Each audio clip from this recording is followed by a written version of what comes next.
Do you crave more?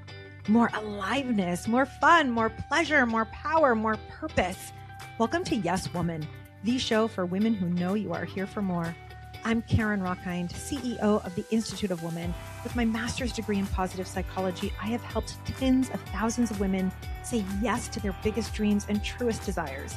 Here we have real conversations to stop pretending and to start saying what we want. Yes to the dreams we've delayed. Yes to the voice you've quieted. Yes to the wealthy, healthy, sexy life we crave. Yes, woman, welcome to the show. Hello, hello, hello, my yes women. When I was a little girl, I loved being the perfect child.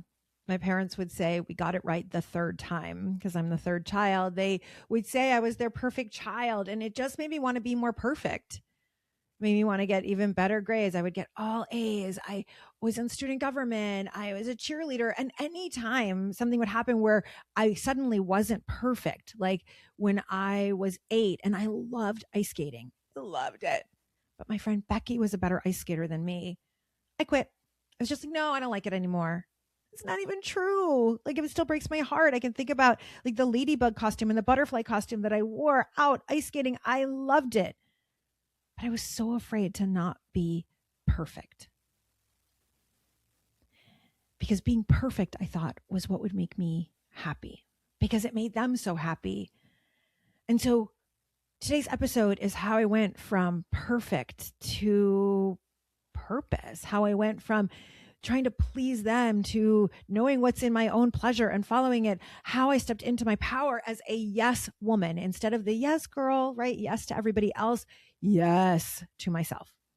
And so since this show is all about women saying yes, women who refuse to take no for an answer, women living that yes life, this one is for you. This is how we got here. Welcome to the show. So as a little girl growing up, the youngest of 3, my parents used to say that I was their perfect child. I looked at everything that they did and just wanted to do it exactly like them. I looked at what would make them happy and wanted to fulfill that. So if it was being in an advanced class, what do I have to do to be in that advanced class? If it was being the lead singer, in a choir, then it was being the lead singer, even though I have a terrible voice. I remember I was like in a 3rd grade choir situation and I wasn't picked as the solo and I was devastated. And it's like, well, of course you weren't. Now I know, of course I wasn't picked as the solo. I have the worst singing voice. But I thought then that they would only love me if I was perfect. Or maybe I knew that they would still love me, but I wanted to maintain that stance as maybe perfect child, maybe favorite child, whatever I thought I was. And it was all fine and good. My parents were happily together since the 8th grade. They were so in love until the day that my dad passed away. They're still in love, even though he's gone a year and a half. Hi, Daddy. But they were happily together since they were 14. And so I saw as a child what makes you happy. You go to a great college, you marry the love of your life when you're young, you have a house, you have 3 kids, you have these things and you will be happy. And so I remember even going to 8th grade, like walking in the front door, like, which one of you is my husband, right? I just wanted to follow that perfect life. And so I found myself 24, 25 years old, married to a beautiful man, 6 feet tall, dark hair, chiseled cheeks, green eyes, a lawyer. We had a beautiful house, 2,500 square foot house in the suburbs, a golden retriever, of course, a purebred. We had season football tickets to the University of Michigan, which is like a big deal. It's the world's largest like football stadium. We made Thanksgiving dinner for our families. Life looked perfect. Check, check, check. And still, I would cry almost every day. Inside, my heart, my soul felt so empty. I would pick fights with my husband all the time. I remember one day he's watching TV from the kitchen. I could cook while I could see what was happening in the living room. And I cooked every dinner, right? I'm 25 years old. I'm cooking every dinner, like I learned to. And he's watching TV while I'm cooking dinner, and I'm eating raisins out of the box, drinking a glass of wine. I'm getting angrier and angrier at him for watching TV while I'm making our dinner. I'm getting angrier and angrier until I take that box of raisins and I threw the raisins at him. He's like, "What?" Now, I'm so sorry. I want to send him love, and so sorry that I hit you with raisins. At that moment, I didn't even know what was happening. I just felt so angry in my perfect life. I felt so sad in my perfect life. And I didn't know why. I felt like the walls were caving in on me, even though I had like this big house. I felt so alone. And my husband would see me cry and he's like, "What's wrong? We have everything." And he's right. We did have everything that we set out wanting to have. We did. We had everything. And it's like, what's wrong with me? Why? What? I can never be happy? Like what literally what is wrong with me? I went to a therapist. I got on antidepressants. Why am I so fucked up that I can't be happy with this life? This perfect life that I worked for. And so I started to really go deep inside. And I realized that everything I had created in my life, I created to be a standard of what was supposed to be. I created to be something that you would see in Cosmopolitan magazine, right? When I was younger, I loved reading Sweet Valley High books and like what those girls were doing. Okay, I'll be a cheerleader. Okay, I'll be in student government or teen magazine, Cosmo magazine. Oh yes, I want to get married. Like, and all of it was true. I don't want to say none of it was true. It was true to who I was at that time, right? Does it resonate? Like, is it you too? Like, it was so true. But then I found myself in that life and feeling so empty. And I felt terrible. The time I would cry would either be when I would take our dog for a walk so he wouldn't see me, so my husband wouldn't see me cry, or when I was in the shower. One day I'm in the shower and the hot water is over my face. I just let it run over my face as I'm crying, and I can like taste the salty tears. I can taste it with the hot water. I'm thinking, this is it. I guess that this is all there is to life. And then some other voice came over. It was a woman's voice, but it was stronger. It was deeper. It was loving. Like, she said, "Oh no, there is so much more." And I let out a whimper. Oh, there's more. And it felt so good. It felt so empowering. It felt so, it let me breathe. It let me breathe. And I remember at that moment, I exhale. I went, okay, there's more. And I let myself then dry off and crawl into bed with this knowing there is more. I didn't even know what more meant. I didn't know. Did it mean more house? No, I didn't think so. Like, we had a great house. Like, what did more mean? But just the idea that there was more gave me a sense of peace. And I hung on to that sense of more, started really exploring, what does that mean? And what kept coming up for me was purpose. Like, you're here for something. What kept coming up for me was there has to be more life. And so I got divorced at 26. This is not telling you to get divorced. I'm not telling you that that is the answer to be a yes woman.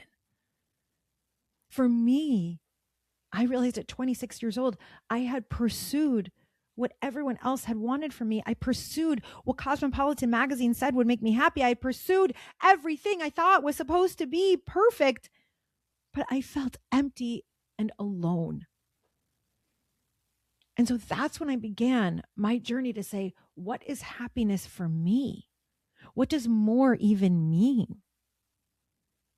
And so I started exploring.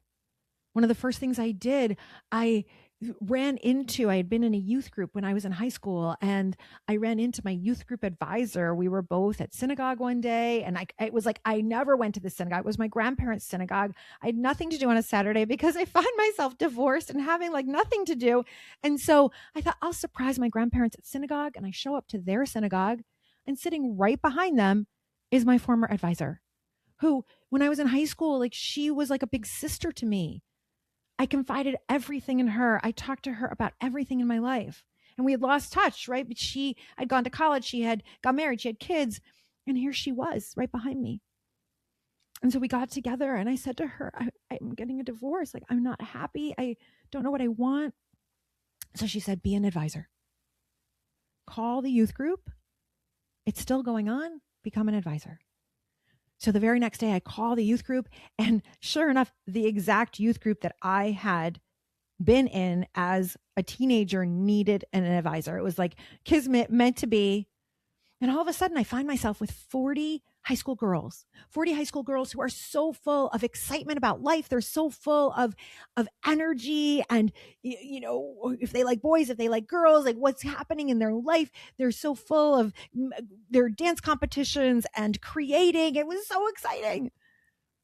And several of them had eating disorders, hating on their bodies, wondering what's wrong with me for feeling depressed. What's wrong with me for not liking that boy or liking girls instead of boys? It was like my high school life all over again. And it really made me face in the most beautiful, best way that I had been exactly where they were. And I was covering up all of those questions when I was in high school. Because the truth is, when I was in high school, I was in love with a girl, not a boy. I had a girlfriend, and it was a secret. We wouldn't have told anyone that we were actually together. But I actually loved her. She made me happy. But I never actually allowed myself to explore that, right? It wasn't okay. It wasn't perfect to be bisexual or a lesbian or queer. We didn't even use that word at the time. I think we used the word lesbian, right? That was not okay. And now I can fast forward and know, oh, I'm bisexual. I get it. But it was so watching these girls. It wasn't even watching, leading these girls, helping these girls, advising these girls, woke something up in me about the truth of what every girl and every woman experiences. And how incredible, how beautiful, how powerful, how dynamic, how extraordinary, how sweet, how loving, how complex, how creative every girl and every woman is. And how the messages of the world have made us try to be small and fit into some box, fit into size 0 jeans, fit into an expectation of who we're supposed to be and how we're supposed to be. And all that's doing is blocking us from the fullness of life that we were born for.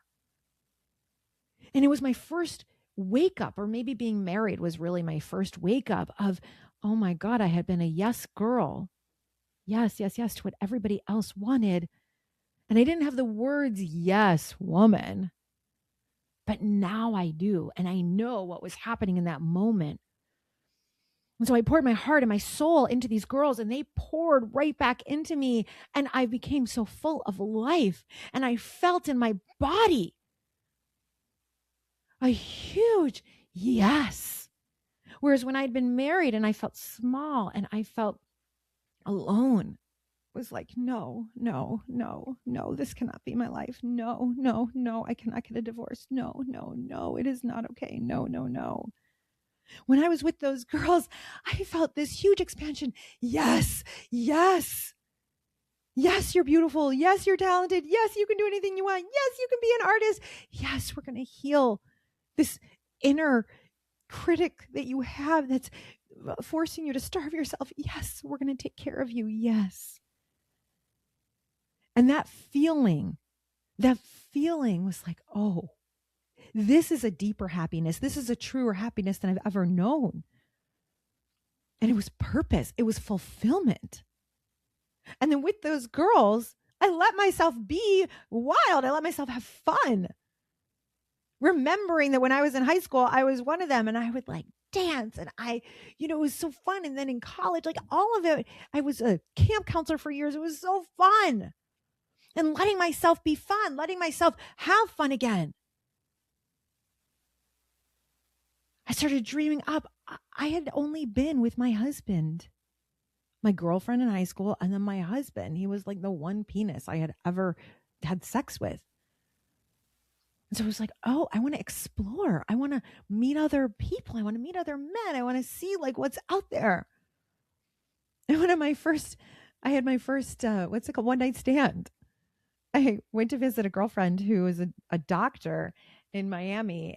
She was in medical school in Miami. And she said, oh, a friend is like having people on his boat. Do I want to go to this party on the boat? I was like, yeah, I want to go on a boat. I was a big yes. I was like, I'm going to say yes, right? There were so many things I was saying yes to.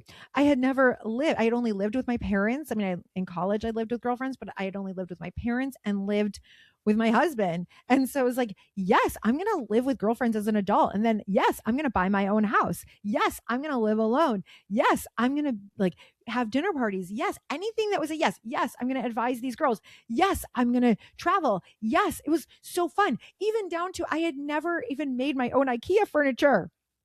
Right. I'm trying to remember at the time. I don't remember if it was IKEA or Kmart or whatever it was, but my dad had made my furniture or my husband had made my furniture. And I remember after my divorce, I needed a desk.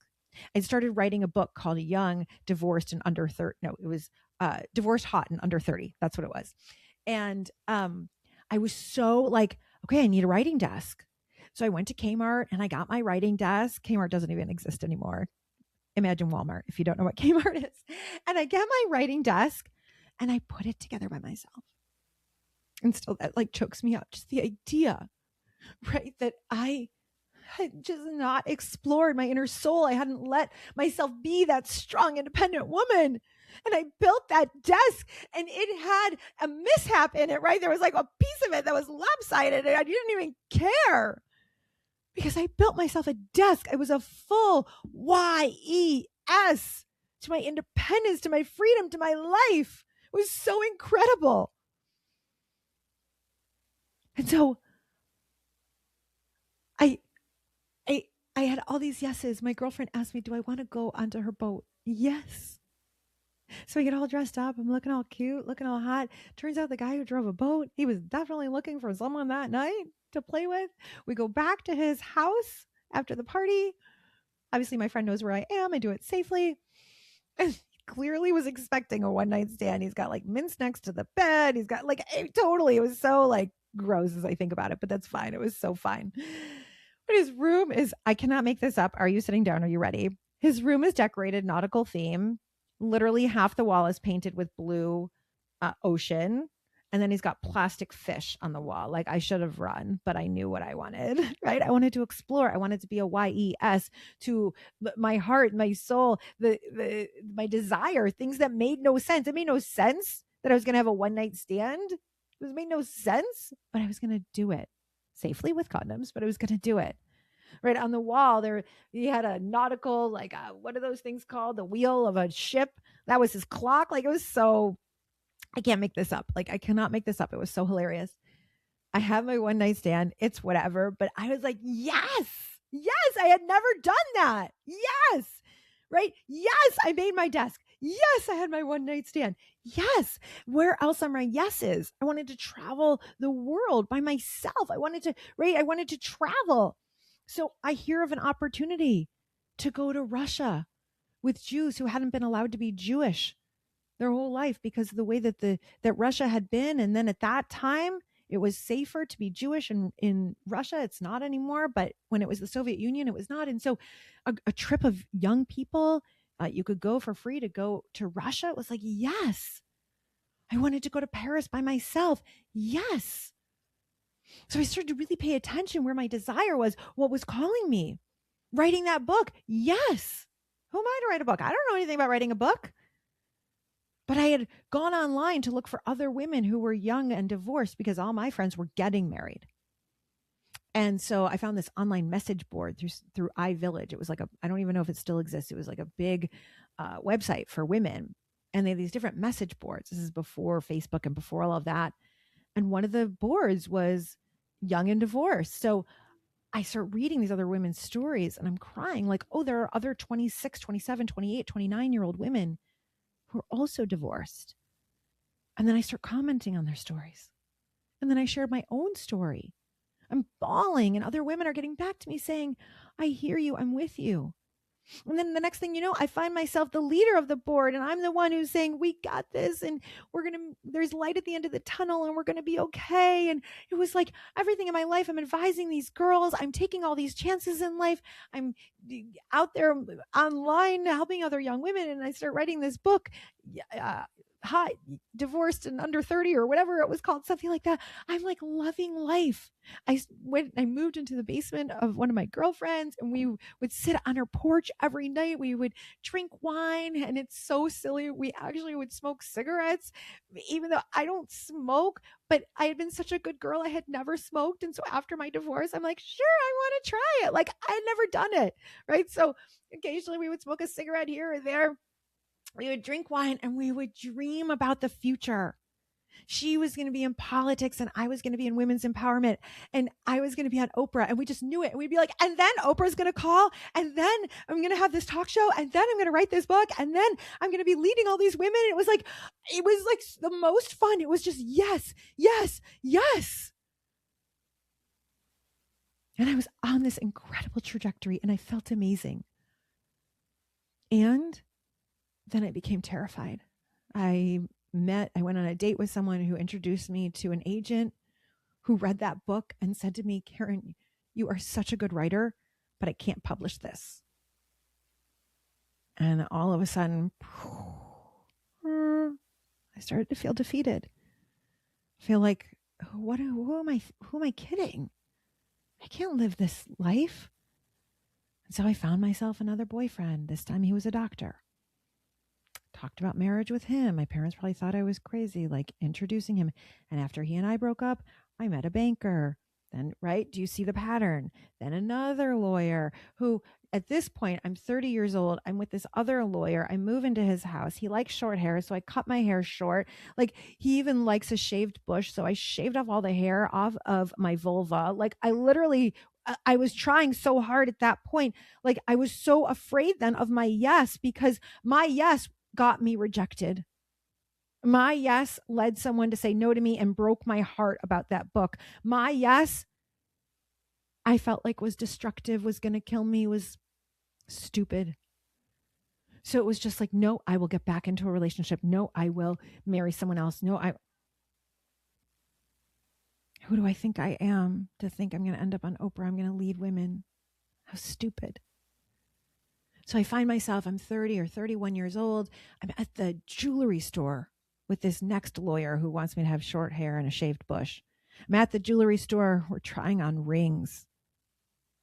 And I felt this illness, this sickness in my stomach, like I'm going to throw up. And I'm like, I can't do this. And we went home that right away. And I said, I can't do this. And I broke up with him. I couldn't. It was like I knew what I was about to do. I was about to go down the same exact path of saying no to myself. I love my hair. Maybe one day I'll want short hair again, but I love my long hair.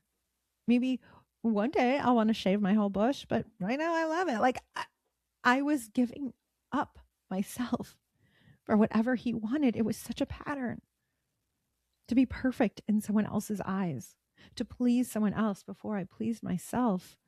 It was such a pattern. Being the yes girl and not a yes woman. And so right after that breakup, my dad, may he rest in peace, my dad called me. We go out for coffee. We sit down. He slams his hand on the table and he says, and he's not in a aggressive, not in a like aggressive way, but just in an upset way. And he said, don't you know your mother went through early menopause? Don't you know?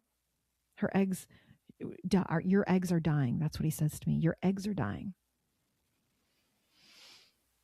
I'm like, I hear you, Dad. I can't marry him. I don't know what to do. That started, maybe I was 32, 33, whatever it was. That started years of depression where I felt like I can't pursue those dreams. I can't be in women's empowerment. That's stupid. I'm rejected. No one wants my book. Right? Remember, it was one person who rejected my book, but this was the thought that when I say yes to myself, I get rejected. When I say yes to myself, I sound stupid. When I say yes to myself, I end up heartbroken. But on the other side was saying yes to other people, like all these men. And then I end up feeling empty. So I fell into this depression where my friends were now getting married, having their first or second babies, and I felt even more alone. I remember saying to a friend who was in social work school to be a therapist, and she had to do this assignment of if she could save 4 people on a boat. And she shared with me this assignment, and the 4 people she saved were her fiance, her sister, and her parents. And she would have been one of my 4. And so I went into another relationship. That time, I don't remember. Was it a banker? Who was it? Oh, I think he ran IT for an insurance company, like a big 1,000-person insurance company. Right. He's going to make it. He's got money. He's got a great house. And that was how I kept living. All the while working with my therapist, working with psychiatrists, begging my psychiatrist for more and more and more money, or more and not money. Maybe I should ask a psychiatrist for more money. No, for more and more and more medication. Until one day she looks at me and I say to her, maybe I'm bipolar. Like, maybe you should give me lithium. And she looks at me. She puts her pen into her book that, she'd been taking notes. She closes up her book. She leans forward. She says to me, Karen, you don't need lithium. You're not bipolar. You have all of these dreams that you talk about and you haven't pursued any of them. Right, mic drop. If I could drop this mic that I'm talking into. What a great psychiatrist. She wasn't pushing more medicine on me. You have all these dreams that you talk about and you haven't pursued one. She was right. I was still saying yes to other people and not to myself. I was still living when anytime it came to a yes to myself, I was living in the fear of it. One day they say, if you ever heard like that saying, when you get up to heaven or wherever you go, and if you meet God, what do you want to ask God? What I want to ask God is, why'd you make it so hard to say yes to our purpose? Why'd you make it so hard to say yes to our dreams? Why'd you make it so hard to say yes to our desires? Because saying yes, our desires make no sense. Me leaving a job for a month and going and living in Paris for a month, that makes no sense. Me divorcing a perfectly good guy, me saying no to another perfectly good lawyer who drives a BMW convertible, that makes no sense. It makes no sense that I wanted to go live in New York City in my 30s, have no money, and live in a 200 square foot apartment. It made no sense. Right, in your 30s, you're supposed to have a husband and kids, and you're supposed to have a big house. It made no sense that I wanted to leave any of that. It made no sense. The dreams I had to travel the world, to travel by myself, it made no sense. It doesn't make sense. To go live in all these different places, to go live in New York, move to California, to live this kind of wild life, it made no wild, quote unquote, it made no sense. But the place it made sense to was my heart and my soul. And there was no logic I could explain for that. There's no logic for your yes. There's no logic for your yes. The most logical thing a woman can do is to follow her yes, because when you don't, you will end up depressed. Depression means you're pressing part of you down. And this is what was so amazing about my psychiatrist, is she basically lifted that depression by saying, go live. Even if it means you get rejected from 10 publishers, even if it means you fall flat on your face, go live, because you will be happier having lived than feeling dead inside. Let me repeat that, sisters. You will be happier having lived than feeling dead inside. And so I tell this to my mom, and she's a mathematician. And bless her mathematician heart. She is German. Her parents were Holocaust survivors, and she's a mathematician. She's very, very, very logical. She has 3 very emotional children. And really, like, where did I get all these children from? So she sat me down one day, and she said, make a list. What is everything that you wish you could do? What is everything you regret not doing? Make the list. In other words, she was having me make a yes life list. She didn't even know it. She didn't even know she was my first life coach, but she was. And then she looked at the list and she said, pick one. She didn't care which one. It could have been writing the book. It could have been self-publishing. I'm trying to remember if that was a thing at the time. It could have been anything. And I picked move to Paris by myself. Now, I was terrified. There was no Airbnb then. There was no, like, what am I doing? I've got a good job. I make 6 figures. That's so stupid. It makes no sense. But my heart and soul were such a yes to live in Paris. I had wanted to do it when I was in college, but I didn't because I was practically married to my husband. So I didn't go abroad. I was so afraid if I went abroad, he might break up with me. Well, what do you know? Maybe we should have broken up, right? Like, because ultimately we got a divorce. Like, this is ridiculous, but this is what we do as women. And so it seems ridiculous, but it's actually so normal because people have told us no our whole lives. We're supposed to be a good girl. It's wrong to be wild. It's wrong to love our bodies. It's like all these things. When the only thing that is right is your yes, Y-E-S. I have worked with thousands of women. And the common denominator, I promise you, is that when a woman has not listened to her intuition, when she has not followed her yes, when she has not pursued the thing that made no sense, but was full of desire and full of fun and full of passion and full of energy and full of excitement and full of, am I really going to do this? And full of some of that like nervousness, but oh my gosh, I feel this. I want this so bad. When a woman does not follow that, she ends up depressed. She dulls herself. When a woman instead listens to, well, this makes sense. Well, I should. Well, they need me to. Well, shouldn't I? When she listens to that, she dampens and dampens and dampens herself, makes herself smaller, and ends up depressed. Or at the very least, ends up numbing out on life, whether that's Netflix, over shopping online, over shopping at a makeup store, trying to go fix life by Botox and whatever else. It doesn't work. The only thing that works is this midlife makeover. It's one of the reasons I do midlife makeover VIP days, where I get an entire day with you, with your heart and with your soul. And many of them end in a photo shoot where you feel all glam and you feel gorgeous, but you're able to feel all that because we have made over your heart and your soul and gotten you to a place where you are saying yes to your highest dreams. Yes to the things that make no sense. Yes. Literally, this is what I've worked with thousands of women on.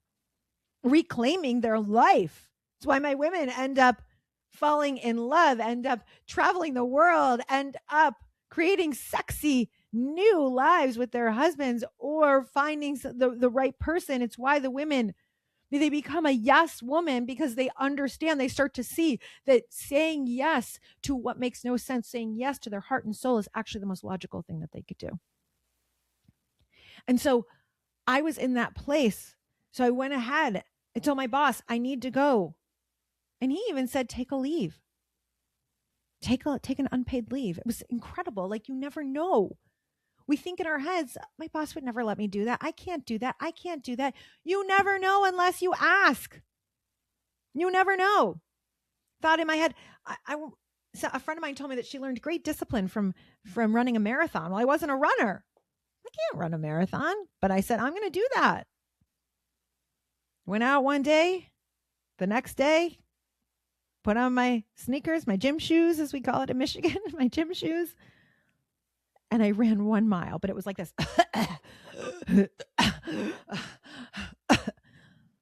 I was like crawling, half dead by the time I finished that 1 mile. And I woke up the next day and I did it again. And 6 months later, I ran 26.2 miles. Some other time on some other episode, I will tell you in detail how I did that because it breaks down how to achieve any goal. If I can go from 0 to 26.2 miles in 6 months, you can do anything. And I can do anything. We can do anything. So the one thing I hadn't done yet was pursue this women's empowerment dream. It still seemed too scary. It still seemed too risky. It still seemed, and really what it was is being the perfect child, wanting to be perfect. What that is really about is wanting everyone else to approve of you, is being so afraid of not having other people's approval that you base your entire existence, your entire identity on other people liking you, other people approving of you more than you prove to yourself who you are. Let me repeat that. The perfectionist is about caring more about other people's approval and proving to yourself who you are and that you can do anything. It's about approving of yourself. You get it? And then one day, it's July 2nd, 2008. I'm walking home from a bad blind date. My sister lived in California at the time. I'm in Cleveland. And as I'm walking home from a restaurant, 1 block to my condo building, I'm on the phone with her. Oh my God, he was awful. Oh my God. And then he said this and then he said that. And oh my God. And we're bawling. We're laughing. We're bawling. It's so hilarious. I go to put my key in the condominium door. And all of a sudden, I feel hot breath on my neck. And I turn around. And I am nose to nose with a young man. And I look at him and his eyes, he's got these beautiful brown saucer eyes. I can still see them, just like milky, wet, beautiful. And I think, are you going inside? I think maybe he's got an aunt or a cousin or a friend who lives in the building. And he looks into my eyes and then he looks down at my stomach and pulls a gun. I know I've shared pieces of this story. I've shared the whole story back when this show was the Purpose Girl podcast, but I'm giving you the full story because this is so important. He pulls a gun and I scream and I fall to the floor. And now my hands are over my head and I'm begging, please don't hurt me. Please don't hurt me. Please don't hurt me. And I look up and now the gun is pointed at my left temple. I'm going, oh my God, this is it. This is it. This is the end of my life. And I see all these visions of my life. I see my 8th birthday party when my little friends are swimming in my pool, diving for pennies is what we used to do. And I see my grandparents smiling at my bat mitzvah. Like I have all these visions. And then I had a vision of me doing this.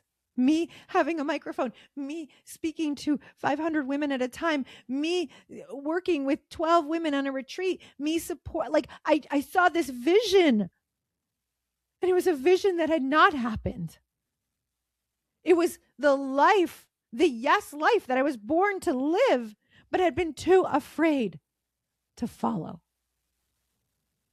I saw the books. I saw the book tours. I saw the speaking tour. I saw 100 women on their chairs screaming yes to life. And I'm sitting there and I think I'm about to die and never pursue my dreams.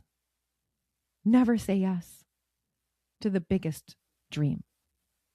And so I make myself a promise that in that moment, I make myself a promise, if I live, I will pursue those dreams no matter what. I will pursue my purpose no matter what. And just then, the man took my purse and he ran. And I understood exactly what had just happened. I understood the assignment. I've shared that when Moses was at the burning bush, the bush was burning, right? Like things were falling apart. It seemed like the world was going to end. And he said hineni in Hebrew. It means here I am. And I knew that was my hineni, my here I am moment. Hineni, here I am. And I lived. And so I promised myself in that moment I would live without regrets. I promised myself I would say yes to my dreams, to my desires, to my soul. I know what it feels like when my soul speaks to me. I know what it feels like when my desire tells me something is true and I want it. And I know how to help women do the same and get clear on that feeling and follow that. as safely as possible, not blowing up your whole life, but one step at a time, one dance at a time, one yes at a time. And so after I lived through that, I realized that I had been living half dead. I realized I'd been living half alive. And that's what that depression years before had been. That's what it had all been. And so I started to say yes, and knowing, okay, I'm here to empower women to say yes. How do I do that? First thing I thought is I want to go to school for something that would help me do this. And so as it would happen, I actually started applying to my MFA in creative writing to write a nonfiction book, to write that book that I never did. I got rejected from every school I applied to. I applied to schools in New York and San Francisco, the two cities I'd always wanted to move to. And then a friend of mine sent me a message on Facebook, friend from 20 years before, hadn't seen him since high school. And he sent me a message, "You're always so positive. Have you seen this?" And it was a link to positive psychology, which is the scientific study of happiness and human flourishing. And I followed that link. It took me to the University of Pennsylvania, which is where this field was founded. I had to crack up that they study happiness at Penn, which is an Ivy League university. And I saw that they had a master's program. I'm bawling. I'm sitting on my couch. I'm in Cleveland. I had recently almost lost my life. And there is a master's degree in happiness at an Ivy League university. Like, what the actual fuck? What? And it was like that laugh cry, you know, when you're crying, but you're laughing, you're crying, you're laughing. And I felt a huge yes in my body. I read that it's $50,000 or $55,000 for 1 year. That's if you don't have take out loans. I had no idea where I was going to pay for that, and I still was a yes. I read that the acceptance rate is very low. I still say yes. I was a yes machine. I filled out that application. I went for it all the way. And they said yes too. Somehow, by the grace of the goddess, I got in. And I showed up my first day. It happened to be my birthday was the first day of class. It was both my birthday and Rosh Hashanah, which is the Jewish New Year.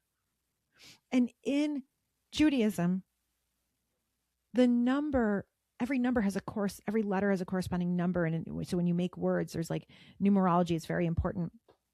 And the number 18 is the word chai, which is the word life.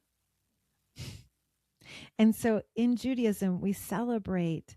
When we give gifts, you don't give $20 for a bar mitzvah, you give 18 or you give 36, you give multiples of 18. And my master's degree in happiness at the Ivy League University started on my 36th birthday. What? It was my double life, my second life. Also Rosh Hashanah, the new year. Like, I can't make this shit up. And from the day I started grad school, I felt I'm supposed to be here. It was an executive program, so it was like a week every month, a week or a long weekend. You would fly in, and it was like, oh no, I'm supposed to be here full time. So I asked, can I be a TA? Like some reason for me to move there, right? Leave my job and move there. And they were like, we don't do that. You can't be a TA. It doesn't work that way in the master's program. But I kept hearing, I'm supposed to be there. I'm supposed to be there. So I just had to take the leap, and I just knew it. And I was scared. Like, after loans, my master's degree was $93,000.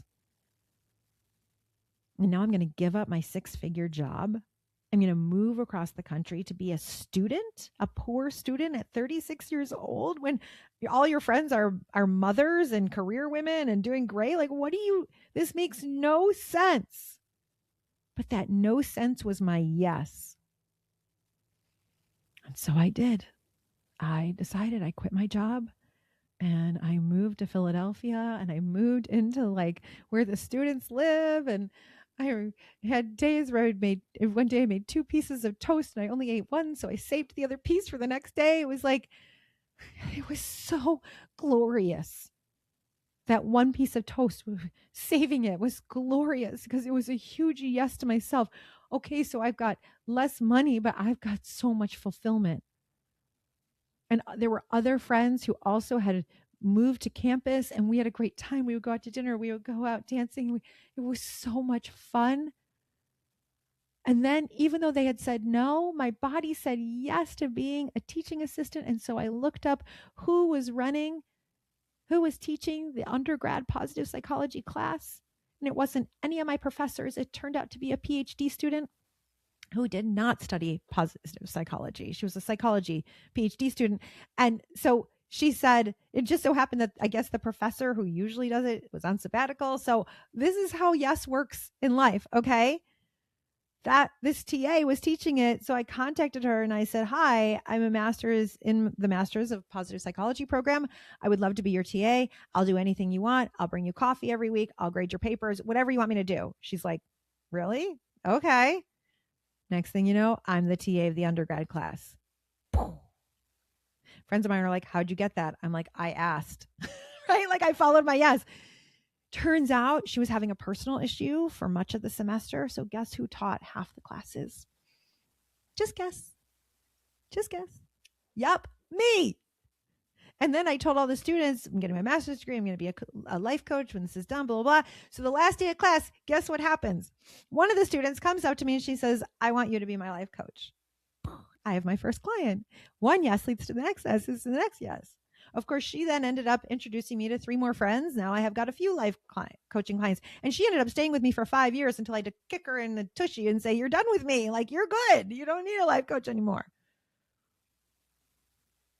That also led to me then applying to get my own undergrad class at Penn. And I got it.